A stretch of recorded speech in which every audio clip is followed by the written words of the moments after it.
So I'll just invite Hope Mole, National Parliamentary Advisory for LGRP. I'll give it to you up there. Who'll be introducing the next session and the guests.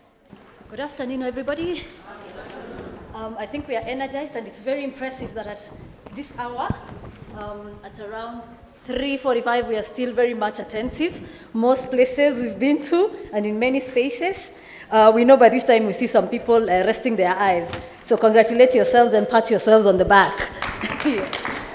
We are very much alert, and we are very much engaged in this conversation. This panel and this session will focus on a big conversation that is across the country and across the world. Climate financing. Tuwasikia pesa zipo, kina mama hatuzioni. Tuwasikia tupande miti, kina mama wanafanya kazi, lakini pesa hawapati. So we keep wondering, where is this money? We want to know where this money is, called climate financing, and if the conversation is supposed to be in the way it is structured, or women are supposed to lead this conversation. Because they are the ones who are most affected, at the same time most impacted, and equally, we do appreciate they're the ones who are taking up the most activities engaging in climate action. So we want to discuss that conversation and see, do we even discuss it from, or the country should shift to sovereignty and climate justice. Because this conversation, the way it has been structured, and Daisy, we've been having these conversations many times. Have we seen North Range Land Trust, what's happening? We've seen people losing their land rights. How many women are on those lands? How many families? Who is remaining with the burden of care? We need to structure this conversation in a way that women don't get harmed. As we say, do no harm. There's already harm, you cannot now exacerbate the harm. So our panelists, very quickly, we have Honorable Charles Nguna. Thank you for joining us. Mheshimiwa. Mheshimiwa Nguna is from Mwingi West constituency. He's elected on Wiper, and he has been very much ambitious in ensuring he's driving our initiatives. He's an ally to women, and he's an ally to youth. So, hapo tunakuwaga na kura moja kwa hiyo bunge whenever we are talking about something. Mheshimiwa Nguna, we appreciate your presence with us, and we appreciate your knowledge because we know you are an expert in finance and finance management, and also you've been engaging so much on socio-economic matters. And you know, interestingly, I just enjoy the fact that I love and I like enjoying him. He's one of the guys who can speak Greek.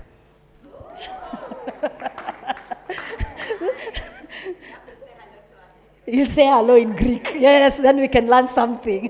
Yes. Yeah. Daisy. Allow me to invite Alice Mundia. Alice Mundia is a board member of the United Disabled Persons of Kenya. She's also one of the persons who is very keen and has been working very hard on issues of disability and differently talented persons. Social protection is her pet project. She's always speaking about it together with Beatrice, Duncan, everywhere we go. And so, karibu sana, Alice. Thank you for joining us, and thank you for championing this cause. And the caregivers, she's also a representative of caregivers in the country and the Caregivers Network and Association. Allow me to also welcome Duncan Joroge, another male ally. We are very happy. We are always having many of those. Duncan has been a gender champion and a program development and management specialist with the Women Political Alliance and Affairs Association. Together with Beatrice, he's worked with them for a very long time. Duncan ukimwona, wa mama wako karibu. That is always and he's always helping us with the economic elements when we cannot translate things into money and what it means in terms of economic impact. Duncan is always helping us with that. Shampiana, are you in the room? Please join us. Shampiana is one of those young activists. She's a storyteller. She's a lover of poetry. And she's always telling us very interesting stories from northern Kenya. And she will let you know where she comes from. And unajua kule walipiga kelele Isiolo. She's always discussing with us some of these issues and representing some of their issues as we speak. Allow me to also introduce my co-moderator, Ellie Joy. Say hello. Ellie Joy is a gender specialist and a CSO advisor. Ellie Joy has been also a gender champion for a very long time. She will be our moderator also in this session. And she's also part of the IGRP project. And out of her experiences, she has worked in many, many countries, Somalia, Ethiopia, Rwanda. She's always talking about strange stories to us. So I think some of those experiences will inform us, because we are a very diverse community around here, yeah? Allow me to introduce Honorable Priscilla Nyokabi. Serious gender champion. The Constitution we enjoy. These are some of the people who are drafting that Constitution and standing by it for us. So thank you for championing the women's cause. She's an advocate of the High Court. She has been a CEO I think a chair also. Yeah, she has been in GEC, at the Commission. She has a long track record of protecting our rights. And she has stood very firm, even at Kituo cha Sheria. When we talk about prisoners voting, this was the champion. Kuhakikisha hiyo imefanyika. Yes. So welcome very much. Join us. And we give you all our accolades. We can't finish all of them because we know your track record also is lengthy. We may have other panelists joining us, and we'll keep introducing them as they come into the room. Ellie Joy, welcome. Lead us in this conversation. It moves, it's moving. Thank you very much, Hope. Okay. A round of applause for our panelists and Hope for introducing them. Asanteni sana. Thank you for being patient again. Let us concentrate now and have this discussion on policy, on the policy front in terms of how climate financing is supposed to enable women economic empowerment. Over to my panelists. And I will like you to introduce yourself very quickly to talk about what your work around climate financing, yeah, and how it's supposed to empower women. Thank you. So we shall start from here. Honorable Priscilla. Good afternoon. I think I'll come to this discussion from Homa Bay County, where I am now serving as Governor Gladys Wanga Senior Advisor. And so as a Senior Advisor, thank you very much. Yes, I'm also an advisor to the women governors, and we just did a strategy for the women-led counties. So I think I'll come into this discussion from that front on what is Governor Gladys doing in Homa Bay County.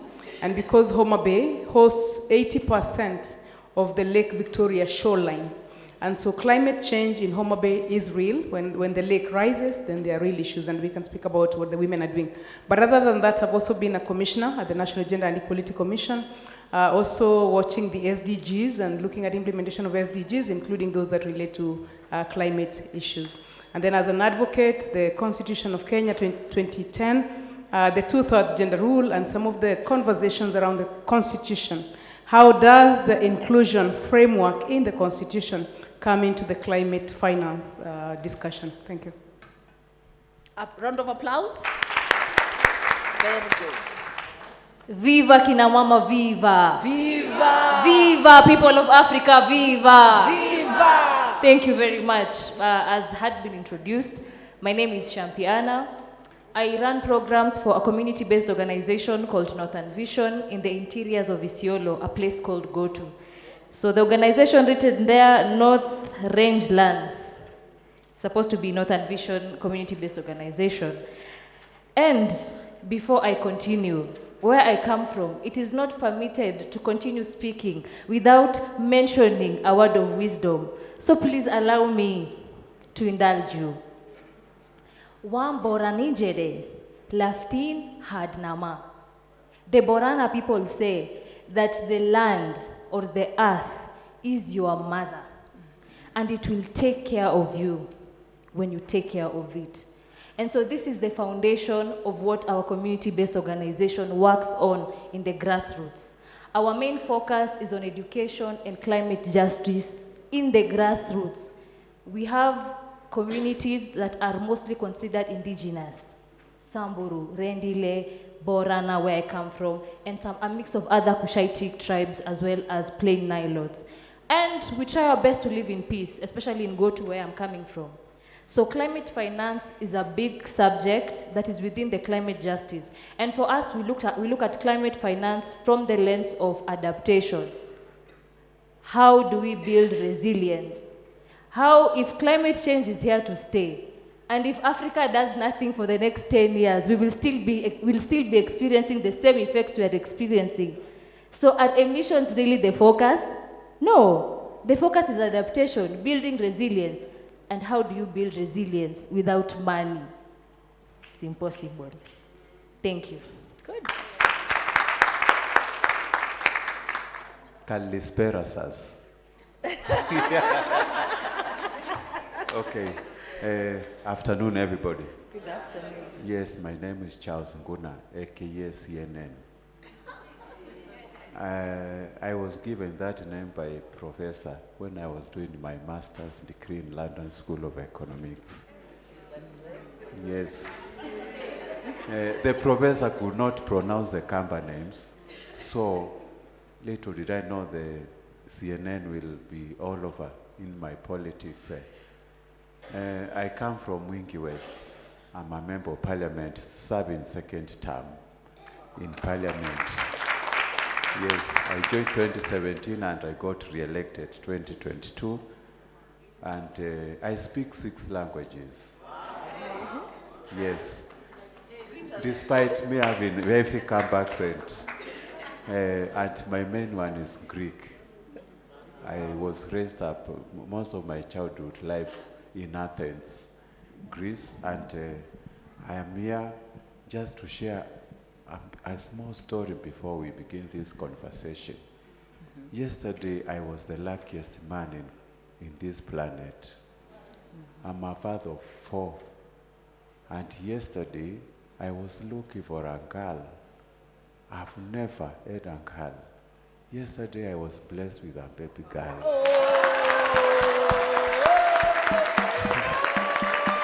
Yes. Yes. Welcome the baby girl. She's in Nairobi Hospital. And let me tell the men, let me just advise the men who are in the room. This was my first time ever to spend the labor period with my wife from the ward. And I tell you, the things I saw the women go through, honestly, men, we should respect women.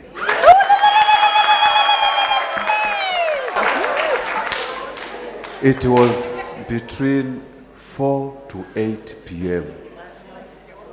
My wife labored for those hours, and the pain she went through. I tell you, if I see any man molesting a woman, tutakanyangana. So this topic is so dear to me, and I am ready actually to tell you where the money is for this climate financing as we go on with the discussion. So thank you so much for inviting me. I was not ready actually to speak before you, but I was hijacked to come and present to you. So thank you so much. And I'm asking, where are the women reps? This is a topic, this is a discussion. We needed women reps to be present. Where the CS finance? Yes.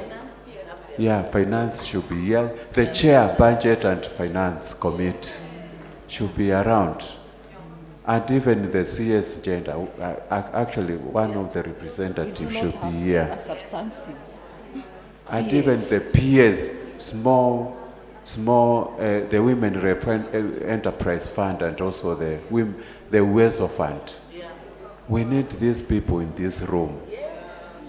Yes, so karibuni sana. I'm here to just deliberate with you and to see the way we can collaborate in ensuring we empower our women politically, economically, and morally, and actually emotionally.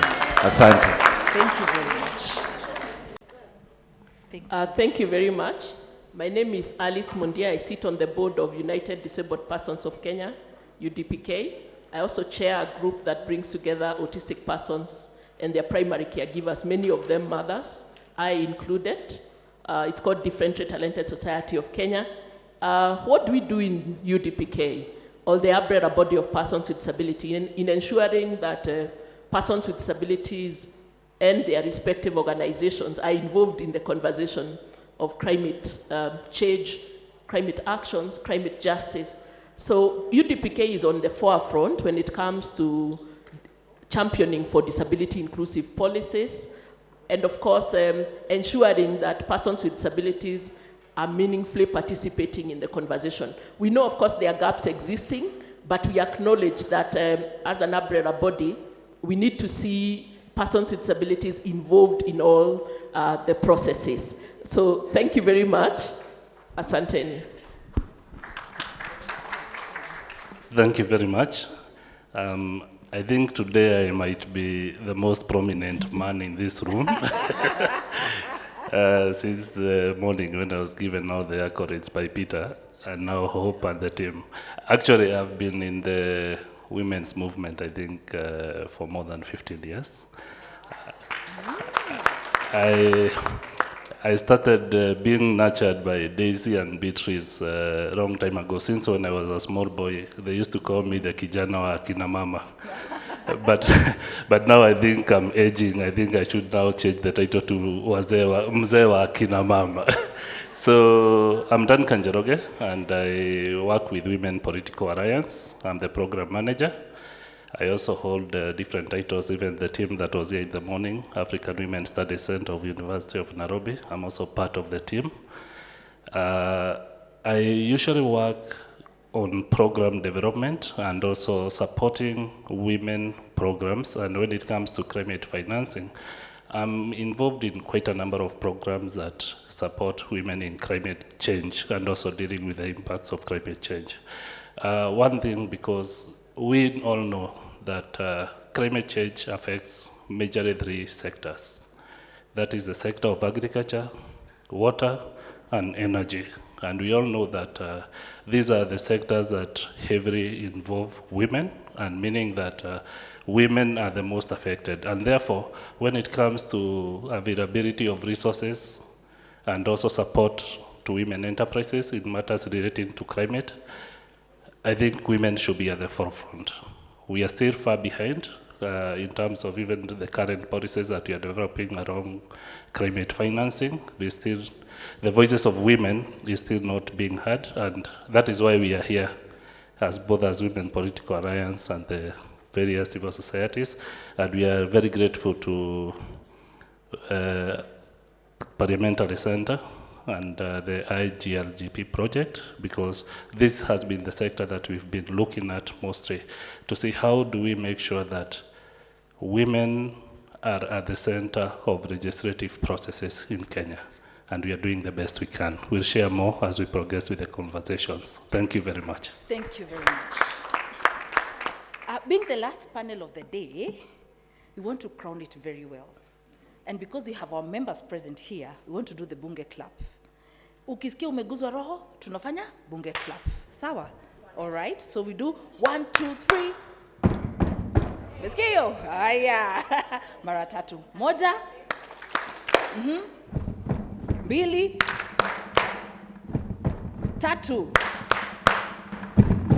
Aya, tuongee maneno ya vitamin M. Vitamin money.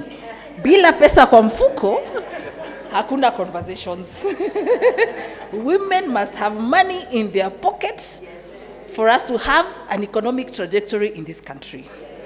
All right, so we also pass the regards of Honorable Mukunji Gitonga, who is the chairperson of the Kenya Young Parliamentarians, represented by Honorable Charles CNN. All right, over to you, Honorable CNN. Sasa pesa iko wapi? When you look at the legislative framework of this country, and you being at the heart of legislation, and this is your second term, pesa ya wamama iko wapi kwa climate?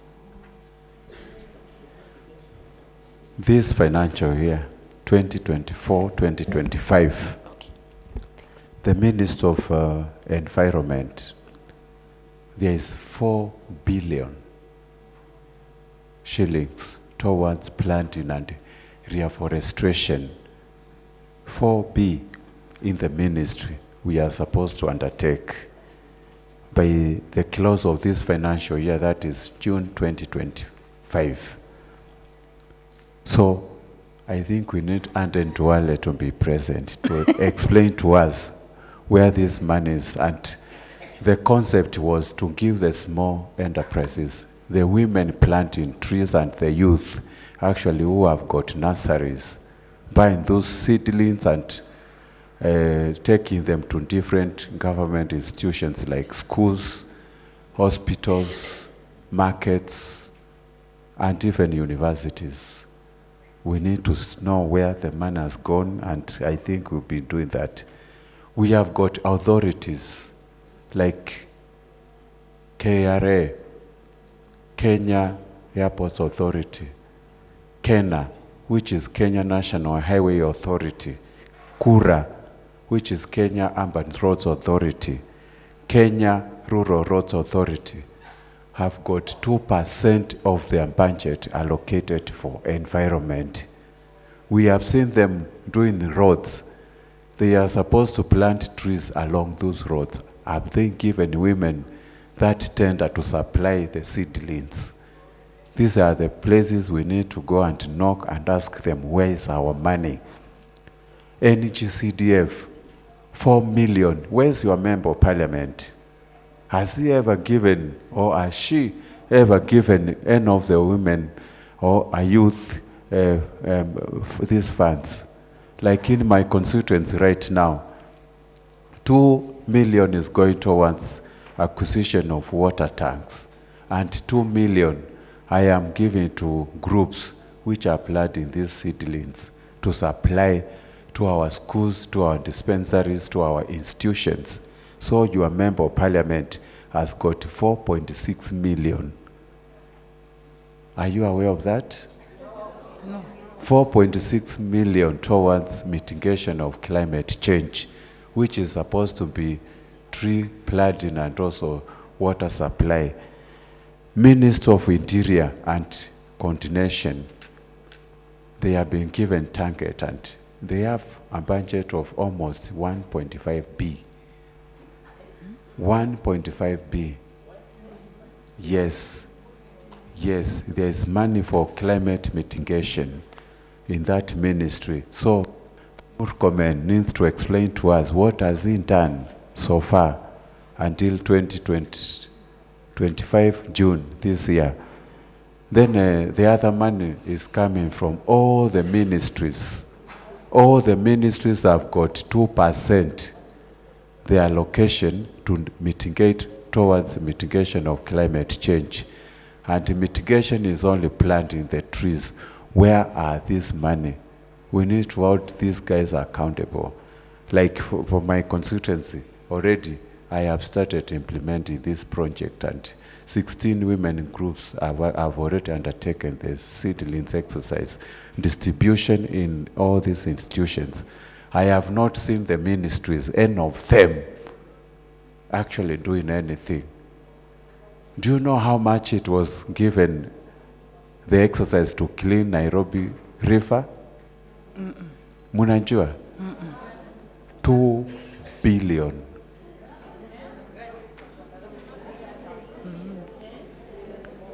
Tunataka kuuliza hizi pesa ziko wapi? And do you know that exercise could have been done by women enterprise actually? Small, these women should have been given that job, because even the person who sweeps the house better is a woman, not a man. Ama namna gani? Yes. We need to ask ourselves, where are all this money? And I think I can't even exhaust. There's a lot for climate mitigation, but corruption is the leading #1 factor, which is denying all these opportunities to our women and youth. Thank you very much. A round of applause for Mesh. Moja! Aha! Billy! Tatu! Very good. Well said and done. To follow up on that, Honorable Crystal Asige and Irene Mayaka came up with a policy, with a legislative proposal, which is a bill now, which is being mediated in the Senate after going all the round of all the motions and discussions, both at the National Assembly and the Senate, the startup bill. Duncan, please tell us very briefly how that startup bill will help women realize their potential and tap into the finances that Mahesh has talked about. Thank you very much, Erijoy. You know, first, even before we get to the startup bill, we need to even first understand what is a startup and why this bill is very necessary for our country. You know, startups are those enterprises that are usually, most of them are actually started by the young people. They are either technology driven, they're innovative, and also they are market disruptive. You know, Kenya, we are regarded as the African Silicon Savannah in terms of technology. You know, we are the pioneer of many technology platforms and also ideas that have been incubated in Kenya, such as the most famous one we all know is M-Pesa.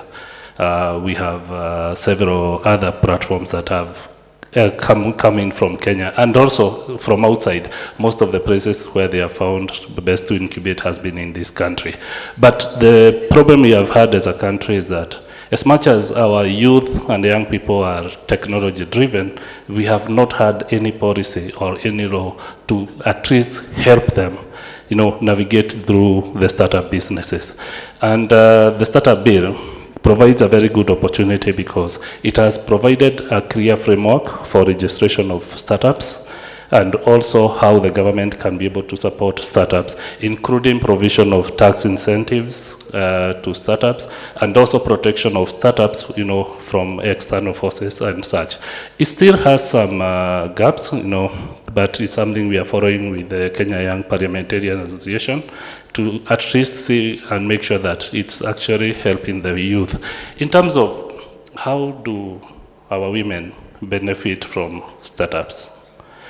One thing we really need first to help our young girls to engage into science and technology. It's an area that we have always been, whenever we are talking about women businesses, most of the time we are thinking of the traditional approaches of MSMEs. But in the current economy that we have, one of the most successful businesses and businesses that are making money for people out there, they are technology-driven businesses. And now since the government is coming up with policies for supporting them, it's also for us, when we are dealing with our women or our young girls, even at schools, we encourage more taking courses in relation to science tech. And also, we also think of when we are designing our programs, how do we connect our programs with those people who are providing finances towards this area. Thank you. Because of time, tunanyorosha moja, mbili, tatu, nne. Aya. So then, Duncan, you're telling us that to address the issue of 60% unrecognized in terms of reducing unpaid care work for women, we need to engage with the startup bill and engage more on technology. The previous speakers in the morning talked about women at the local level having kabambes.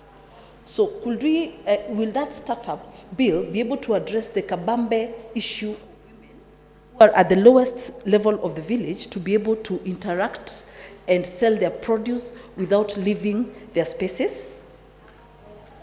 Yes, it will, because the startup bill is supporting Kenya, the Kenya Innovation Agency, to enable them to start incubation centers down at the ward level, you know, increasing more finances and more funding towards incubation of women businesses.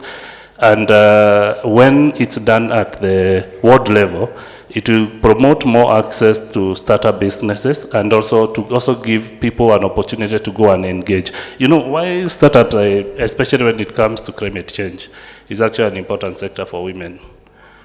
The sectors that I've talked about, the people who interact more with the energy, agriculture, and the water sector is the women. And the people who have ideas of giving up solutions, actually even digital solutions on how you can make work easier, even from the kitchen level and to the farm, is actually the women themselves. But are the women being given an opportunity to express themselves, to share these ideas, to share this knowledge that they actually have? Even when it comes to efficient use of water at the kitchen, it's actually very few men, and I'm not just saying women are the only ones in the kitchen, but at least the women interact more with the kitchen. When it comes to efficient use of water in the kitchen, the person who can actually have that idea, because startups are those ideas that nobody has thought about it. Somebody has faced a problem, has faced a challenge, and is wondering, how can I come up with something that can make it easier? The women are more, especially those ones at the farm level. They are the ones who interact with irrigation every day. They are the ones who are suffering with the lack of enough water to provide irrigation. Coming up with innovative technologies. If we allow these women and our young girls who are interacting with their mothers down at the household level to be more engaged in science and technology, that is where we are going to get more solutions and more opportunities for our women to thrive, and also to have more opportunities for our girls, even at the school and still when they are young. Thank you. Thank you very much. Moja, Madam Alice, we have persons with disability in this country. The numbers are not known because we do not even have money to conduct a national survey to get to know the number of persons with disability in this country. So where is the space? How will persons with disability and their caregivers benefit from climate financing as a form of economic empowerment? Thank you very much. Thank you very much.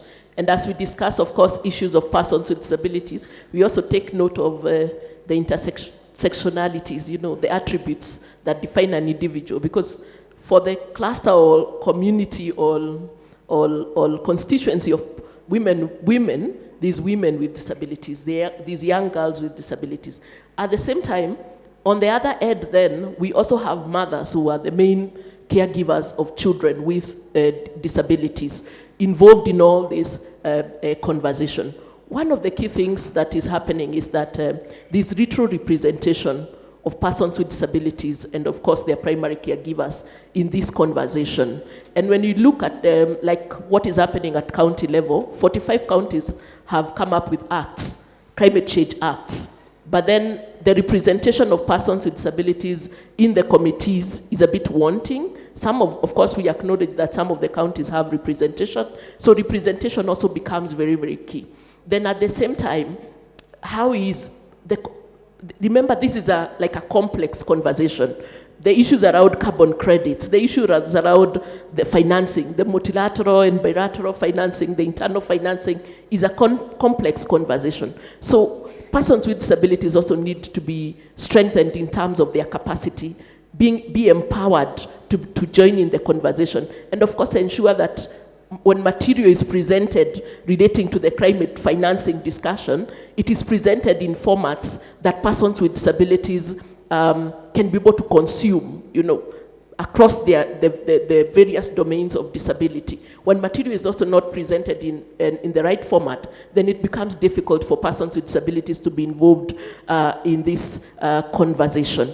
And remember, you cannot leave anyone behind in the conversation. And you also have to ensure that you have specific programs that are set aside to ensure that persons with disabilities are also contributing. The support going to the organizations of persons with disabilities.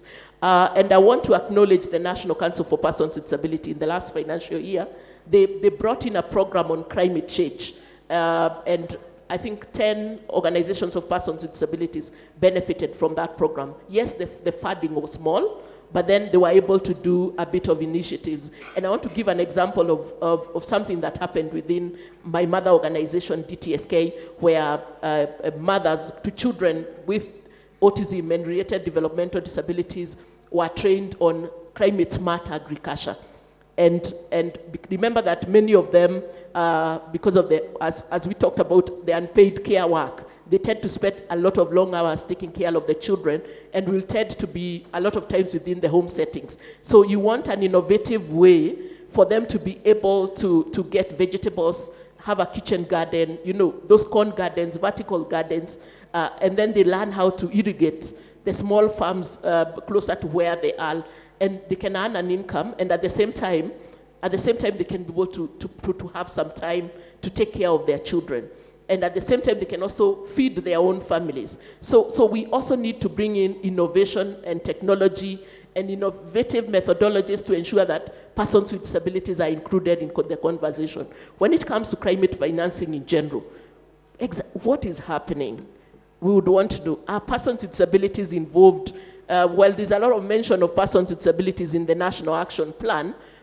How are they being involved in the conversations, and organizations that are programming or coming up with programs for women with disabilities, are they also including women in those coming up with programs for women in general? Are they including women with disabilities? Are they bringing in the component of caregivers of children with disabilities, especially those who have very, very high support needs and will tend sometimes not to work? So it's a broad conversation, but we need to ensure that persons with disabilities are on the table. Otherwise, they'll be on the menu.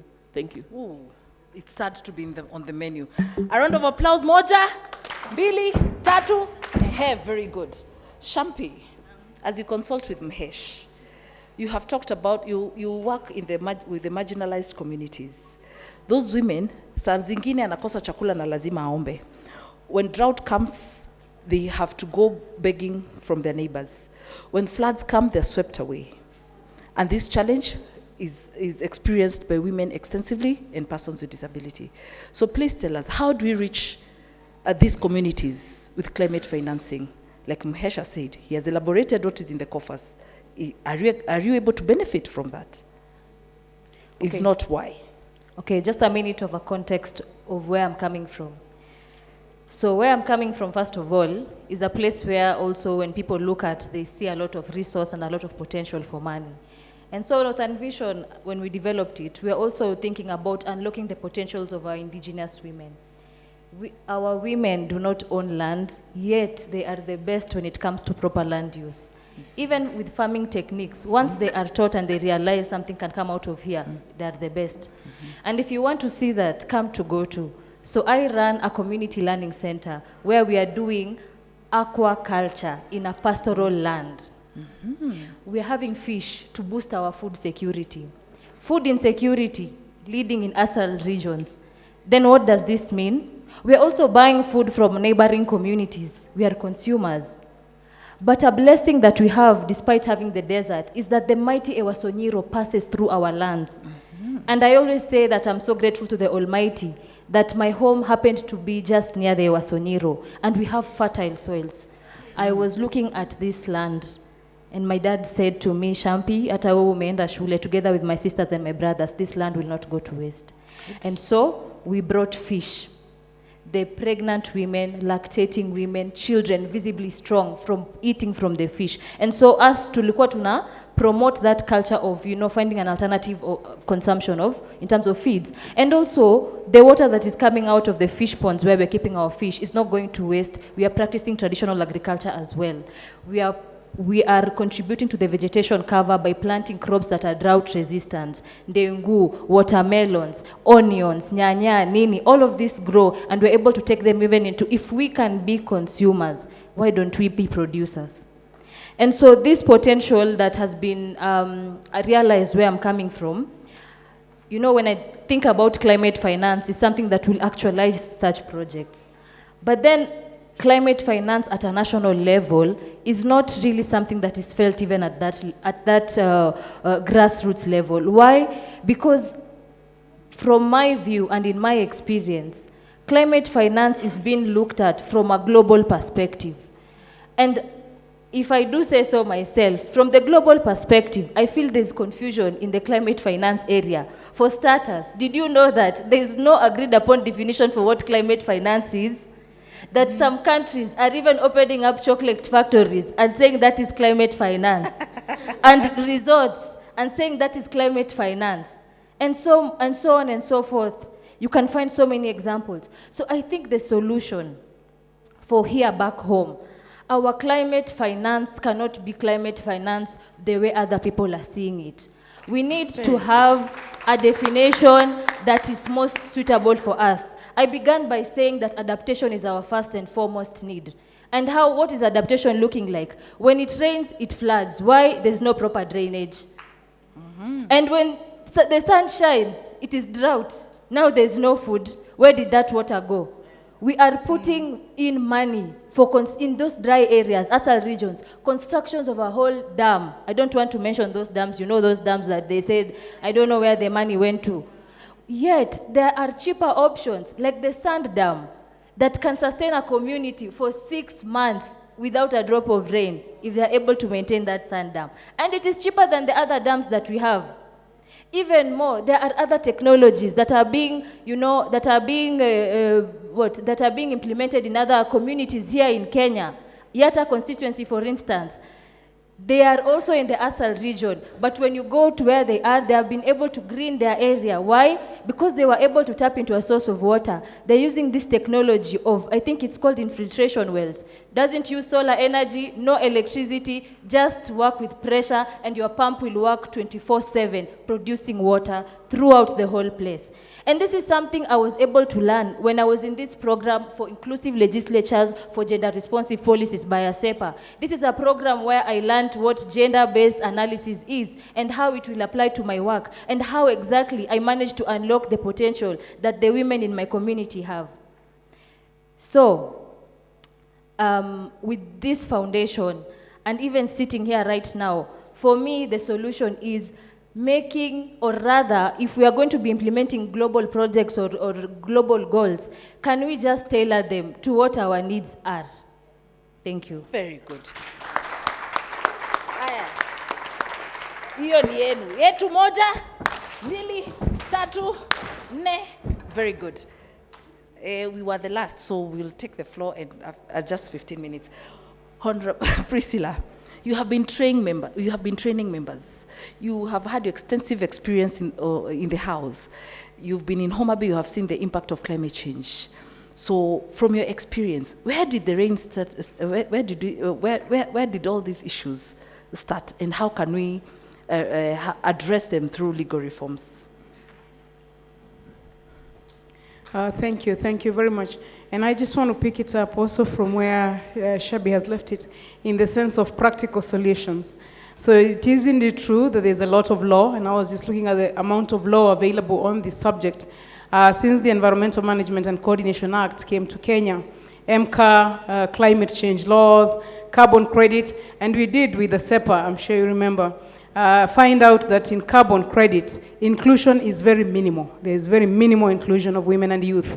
In fact, you could actually safely say that the way the carbon credit market is factored in right now, it is a male-driven agenda. And so I was just reflecting, and I know that Homa Bay County, we have the Climate Change Act, and we have the Climate Fund regulations. And in the counties, one of the things we've done, which is probably what needs to be done in the rest of the country, is ensure the 2/3 gender rule is then applied to all the committees. We now have ward-based committees, village clusters, sub-county level, county level, very strong committees on climate change across the country, especially based on FLOCA. On the funding that Mheshimiwa was speaking about, CNN, one other big funding available to Kenya for climate change is FLOCA. The locally led climate initiatives. And the question is, how many women are participating in FLOCA, which is now devolved up to the ward level? I see a bit of it in Homa Bay, but I think in my view also still not sufficient. I know that GIZ, and they had put in the newspaper not long ago, a really big program around clean cooking technologies and the programs that they have on clean cooking technologies. Because again, and he spoke well, kijana wa kina mama, kwamba the areas are three: agriculture, energy, which is clean cooking and clean lighting, and then water. So in the clean cooking technologies, if you look at how much of the wrong cooking material we are using, firewood, charcoal, kerosene, are all not climate smart ways of cooking. So how do we transition from those methods of cooking? And you know, the bulk of our country is actually cooking on kerosene, on firewood, and on charcoal. And the sad thing, because I'm a big advocate for access to information, do you know kerosene is more expensive than gas? Yeah. Our people are just paying more for the wrong thing. Yes. Paying more for their respiratory problems and diseases. And kerosene, nobody gives you. Mafuta ya taa, watu wetu hawapewi. Nobody gives you mafuta ya taa. So how can we cause a national program, for example, on liquefied gas? Because gas is cheaper. On biogas and solar. Solar is also cheaper. So one of the sad things about this discourse is information. What our people don't have is information. Forget even resource poverty. I found information poverty the worst form. And what we actually have even in climate finance is in information poverty. So clean cooking technologies. So I was looking at what can we do here. And Daisy, you and I have been in these struggles for long. But hakuna ku give up. Every year we get into a new... We can never give up on these struggles. And I was proposing for ourselves here, as people gathered in this room, for a one-stop shop. Because one other bad thing about our legal framework is the number of laws you need to read to understand a subject. I think they are made complex so that the people don't understand. And the people don't understand where the money is. The money is in the budget, but is in so many ministries, is in so many departments, even members of parliament can't be able to follow it. I have been in that committee with the Environment Committee, COP29, for example, because even the international financing is difficult for Kenya to access. NEMA and KCB, Kenya Commercial Bank, are supposed to be our representatives in the big global funds. But getting a program, even for women-led counties, Homa Bay County, we are yet to crack just one level of funding that is available at national level for the counties and for the nation. So part of what we have is then, you know, that labyrinth. You have to read this law to get to this law, to get to this law, to get to this policy. So why don't we do one policy for ourselves? Now that the women economic empowerment policy has been done, we could now do a women in environmental protection and climate change adaptation policy, just for the women in environment and women in climate change. And this will not be new. It will cover issues of adaptation and issues of resilience, and it would have funding and budget, and again, regretting we don't have a CS for gender. These are some of the issues that would then be within the Ministry of Gender. But in that policy, or in that framework, which is one standalone, we now call it one-stop shop, and not mainstreaming. In fact, in my years of experience, when somebody says they are mainstreaming PWDs and mainstreaming women, actually they are doing nothing. It's just a diplomatic language for doing nothing. When you say, how are you mainstreaming? Nothing. Not a single budget line, not a single program officer, not a single minister, not a department, not a unit. Unashindwa, watu wana mainstream na macho. Na kusema, we are mainstreaming. So now we don't want to be mainstreamed anymore. Wakuna mainstreaming sasa. Where is the policy? And this one-stop policy, tunaiona ndio hii imeletwa. Why is there a policy for debt, a policy for this, a policy for the other? But women issues, the policy ndio inakuwa developed. How can a Constitution of Kenya 2010 be implemented in its entirety, including devolution that is expensive, and only the 2/3 ndio inangoja bunge? Kwa nini hizi zingine hazikugoja bunge? Why? Hii ndio bado sijui NADCO, sijui nini, I mean multi-sectoral. I was even looking at the order paper. Saa hii ndio tena ziko kwa order paper for discussion, for debate. Hakuna bill, hakuna ishongwa bill, hakuna bill ya mtu kwa hizo vitu. So hizo tu ni story, ni zile za jaba. Hakuna because if you want to do something you bring a bill. Ishongwa majority leader, you bring ishongwa bill. We see you are serious on the 2/3 gender rule. Haya, the one stop. Climate smart agriculture would be covered there. Women and land issues, again, a big area that we need to unlock. Women are not landowners. 95% of land in Kenya is owned by men. Only 5% is in the hands of women. So women land ownership. And you cannot go to climate change until you own land, because a bit of the climate change issues are on land. Energy, clean cooking. Nepal has a renewable energy program for women. So we would also be doing what other countries are doing. Here we have REREC. The renewable energy, how well are they working with women? Access to information issues would be covered there. Water, tree planting, carbon credits, afforestation. Malawi has a forest sector program for women, again, nearer to us. We also know Greenbelt movement. We know the work that Wangari Maathai did with the women. Avocado trees. By the way, if you are here na huna mti ya avocado, you are not helping yourself, and you are not getting nearer climate financing. Enda ukapande avocado. Fruit trees are good for families, but also the economic issues. MSMEs, and I was happy about the women in trade and women in business. Again, the MSMEs and the technology issues would be part of that policy. And then the women-led counties, the G7 members. Can we see our women-led counties being on the front line of some of these conversations as well? Can we see more inclusion of women in climate change and climate financing in the women-led counties? And it is possible. We are still within term. There is enough time to do some of these policies and to implement them. For what has already been budgeted for, the oversight mechanisms and making sure that we are oversighting and trying to reach the money that is available through petitions, through motions, through the assemblies that we have, and through the women MCAs at county levels. The Nairobi women MCAs passed the air quality bill. Women MCAs in the counties can also help us to reach some of the funding that is available. Thank you. Thank you very much. Mesh, parting shot. What is that legal framework that you have mentioned? You know, you talk fast. Or policy, a policy. Yeah, that policy Actually, framework. the laws are enough. A one-stop policy, a one-stop shop policy on women, environment, and climate change. Because the laws are there. The laws are enough. Both international laws, national laws, and even county laws. So it's just a policy to be able to implement the different strands that we need. Mheshimiwa, we are also very lucky to have Mheshimiwa Nguna, and he had whispered to me, and now you have mentioned it. That policy you're talking about, how to turn it into a private member's bill, because Mheshimiwa Nguna has offered to spearhead any bill we want as a private member's bill. Yes. Which one is it? Mheshimiwa utafanya, kwa sababu alikuwa anafanya climate. That's what he had told us. Mheshimiwa, microphone.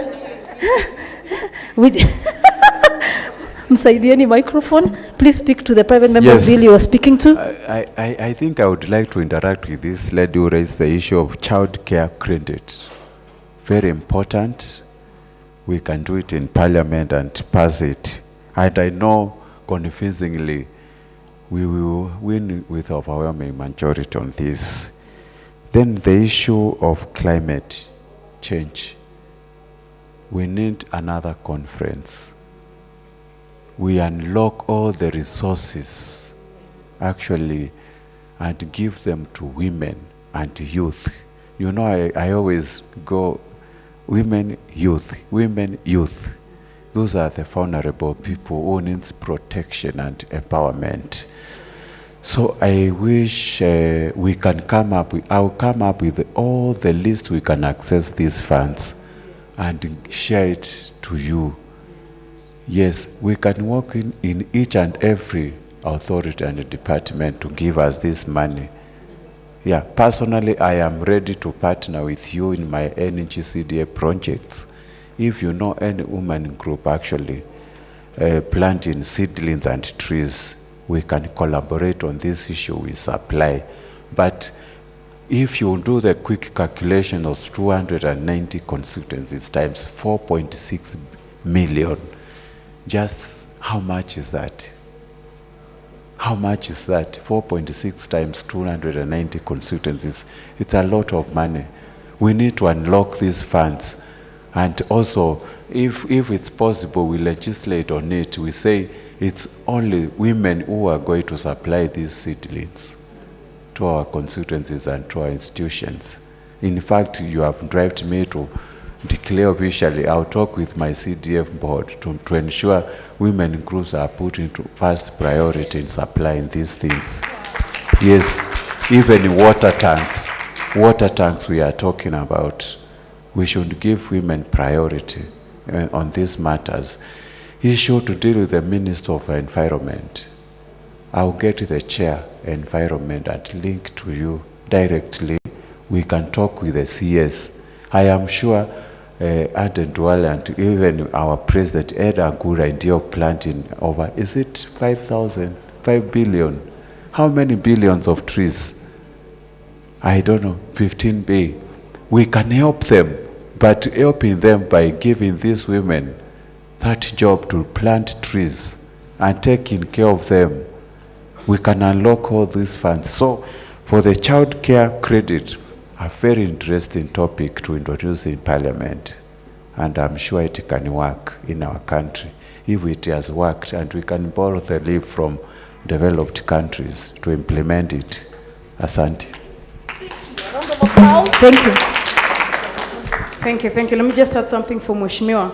And also because Uwezo is the regulations. Uwezo Fund is in regulations. The National Government Affirmative Action Fund is also in regulations under PFM. So even from here, this policy, we could easily do it as regulations, which is a parliamentary role, and have women, youth, and PWDs, environment and climate financing regulations, so that the regulations help us to unlock the very many funds that are existing, and lock the funds for women, youth, and PWDs for the purposes of environment and climate change. And regulations are easier to do, they are subsidiary legislation. Yes. Actually, last week I gave 10 million to women groups through Weso Fund. Then there's ASLA Fund, which we have actually used around 138 billion. Where is that? Where 138 B? Because I'm in special funds committee, and I don't know where this money is. I wish it went to women. So this money is available, and also Women Enterprise Fund, it is available to us. All these things we just need to collapse all of them, be in one fund, and it will help our women. We have so many funds we can use, but I'm not seeing a lot of benefits from. We are reaping a lot. Allow me to interject because of time. And I know I'm going to give two people the opportunity to ask a question. She was very fast, those two. They were very fast. Please keep it really short and address who you need to address. My name is Sonia Aima. I had a quick question just to, I think it ties to what Champiana mentioned in regards to the need to tailor global goals to what works for us. I think one of the things or observation has been that most of the money comes with guidelines or specificities on what it needs to be done. So when he speaks about the climate change conference, I think one of the things we need to focus on is how do we unshackle ourselves from those kinds of directions that come with the money? Because ideally, whoever gives you the money makes whoever gives you the money. Okay, thank you. We'll just take another question, the last one. My name is Ruth Bolo. I'll touch on what Honorable Priscilla spoke about in terms of the Climate Change Act. When you look at the acts of in some of those counties, you find that the act is for County A, but as you go in between deep inside the pages, it has mentions of County B, which means that it's a copy-paste from a different county. So when we talk about ensuring that this act is not just a document for the sake of saying we have a document, what are some of the tangible things, the actually objective things like you're saying that we can do to ensure that it's not just a paper? And two, when we talk about the women MCAs, is it possible to maybe also have a conversation where we have the women who are here with the legislators who we are tasking to, one, do the policies, and two, push for implementation, and three, look at the budgeting in the county, so that as they're doing it, they don't do it from a point of this is what we think is best, but from a point of this is what we had the women want. I wanted to suggest that as you answer, if there's because of time, if there's a contact or somewhere people can reach out to get more information, please also share that. I don't know who's going to address the question. I picked the first two, so because of time, please. Can we have some responses?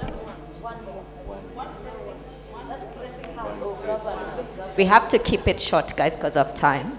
Short and precise, my sister. Thank you very much, my campaigner. Okay, my question or comment is to Mheshimiwa. You have just told us the many billions that have been allocated to planting trees. I think the last 2 two budgets have given a lot of money to planting trees, yet trees are not the only locally climate, it's not the only climate action, isn't it? Yes.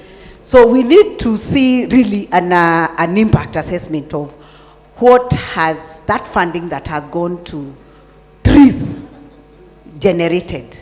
Because I saw a report in one of our social medias, one tree is costing 8,000 shillings. So it could be a conduit for stealing money. What we would like to see as women is funding going towards water harvesting technologies and also solid waste management, where every village has its own facility for sorting solid waste, so that we generate enterprises around that. Conversion of what is biodegradable to organic fertilizer, conversion to animal feeds, conversion to building materials, conversion to, waste to energy. It is good to unpack the entire climate agenda, and please, let's not look at planting trees this budget, because I think it's under discussion. Let us look at other activities like what Mheshimiwa Priscilla has said. Panelists, you're welcome to respond. Could we have the mic this way? And Mheshimiwa, since you sit on the Special Funds Committee, and there are several funds being mentioned, and Elijoy was even telling me about a fund that was renewed yesterday. I think I was just discussing with Daisy, and we are requesting everything that will come from this session related to the many special funds. Is it possible to have you as our focal person in that committee, and then we can organize an information session between the women and that committee? Actually, the chair of special funds is a woman. She comes from Migori County, Women Rep Migori. I will share the contact. So I think it's very important we pick the conversation from Fatuma Mohammed from Migori County will really assist us. But also, I'll be your focal man in that committee. All right, thank you so much. Over to you, Honorable Priscilla. Thank you. Let me just answer the one on the women MCAs and also working with women MCAs. I think that once you come onto this space, then luckily the assemblies run on cycles, budget cycles, parliamentary cycles, assembly cycles. And it's been sad because our level of public participation, especially on some of these matters, is not very high. So it is still something we have to unlock, because even say like here, the role of Kewopa, for example, the role of women reps that has come up along, many times. So at county level, let's now not even have a national problem, because the national problem is too difficult to bite. Why don't you at your county level work with the caucus, the women MCAs caucus? And partly also because we are about to lose the special seats. Over the 15 years that we have now had women reps, over the 15 years we've had the women nominated MCAs, if you ask Kenyans whether there has been any value, there isn't much value in those seats, and that's a sad reality. So it is up to us to make sure that those positions have value. And part of that value should then be in areas like climate change. It is true that women, sometimes we may not do too well with coalitions. Even now, Munyoro, I don't know what. But surely, why can't we do well on energy? Why can't we do well on clean cooking? Why can't we do well on water harvesting? Must we fail with Munyoro and also fail in water harvesting?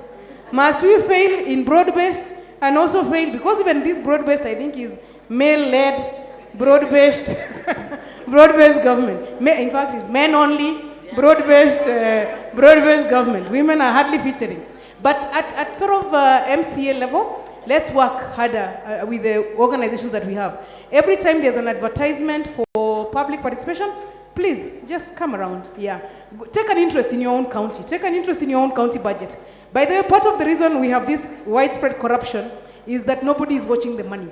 Why don't you just take an interest in watching the money on climate change? Why don't we today commit here the billions that Mheshimiwa read for us, even if other monies are stolen, not for climate financing, not for climate change, not for planting trees, people can take other monies there for Maram and other things.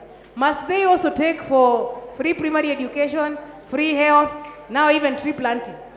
Have you guys seen any trees?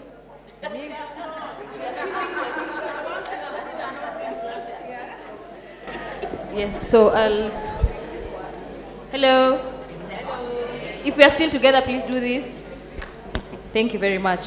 So I'll quickly go into what was mentioned on the international financial institutions. And it still goes back to that point that, you know, the problem with looking at the global financial system, even when it comes to climate finance, is that even the system itself is not organized. And if there's one thing I noted, even from the Conference of Parties, if we are going the global way, it means we must have unity. But is that unity really there? That African group of negotiators are going into a room to negotiate and they agree we are going A. But when they get there, oh, small island countries, no, they decided they're not going with that interest. Oh, I don't know this group, they decided they're not going with that interest. At the end of the day, there's no one voice coming from the African group of negotiators. Even worse, when the round of negotiators is over, now comes the decision making, the ministers.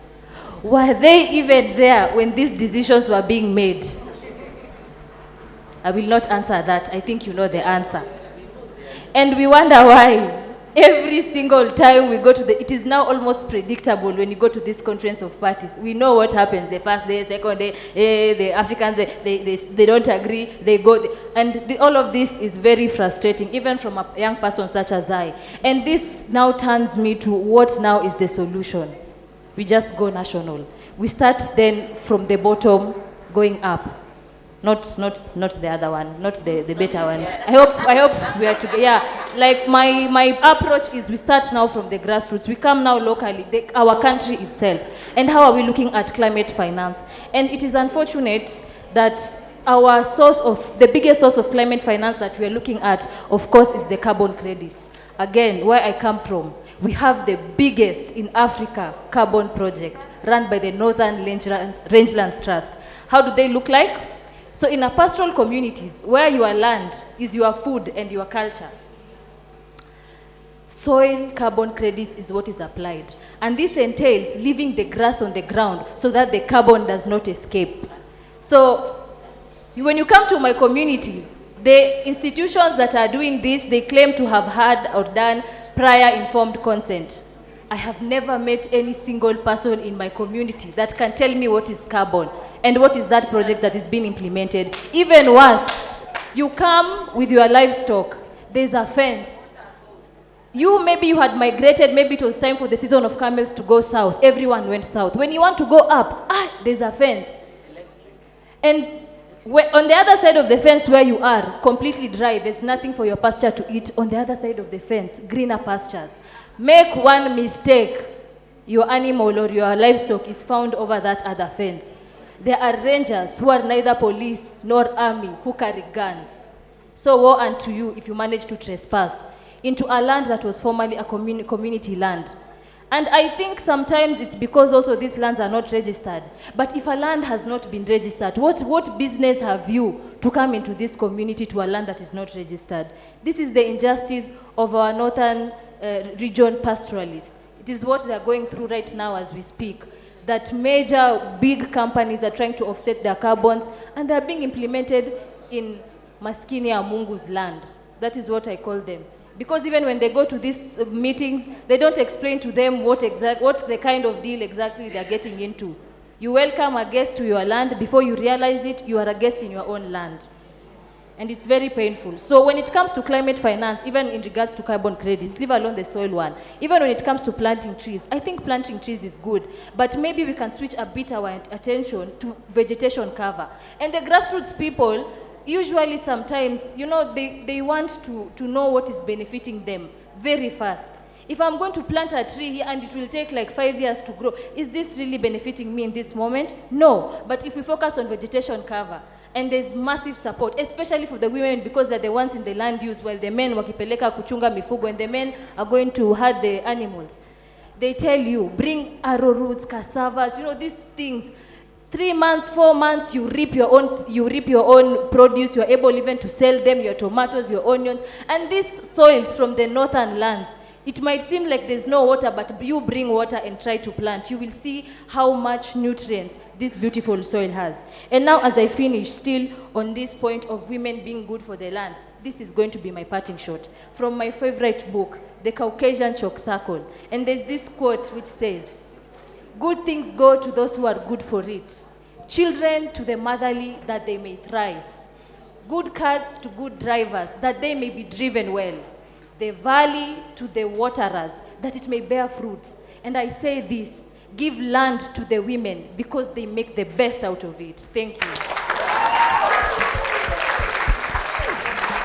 I want to start dancing, but I want us to applaud them, appreciate them.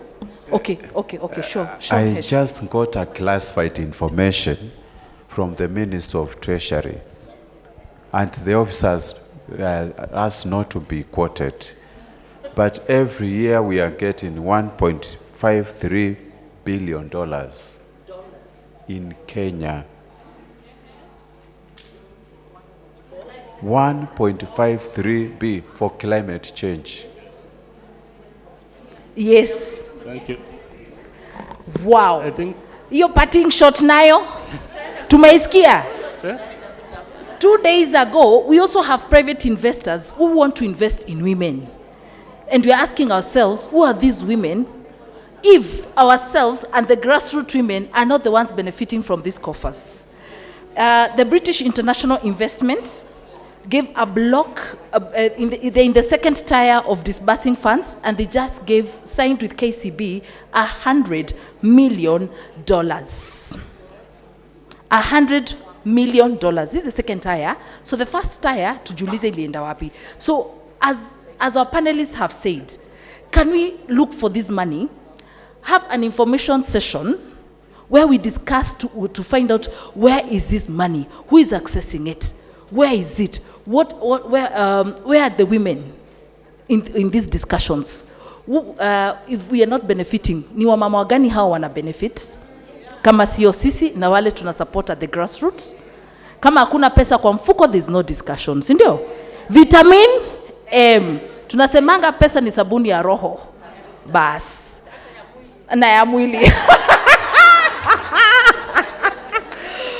Wow.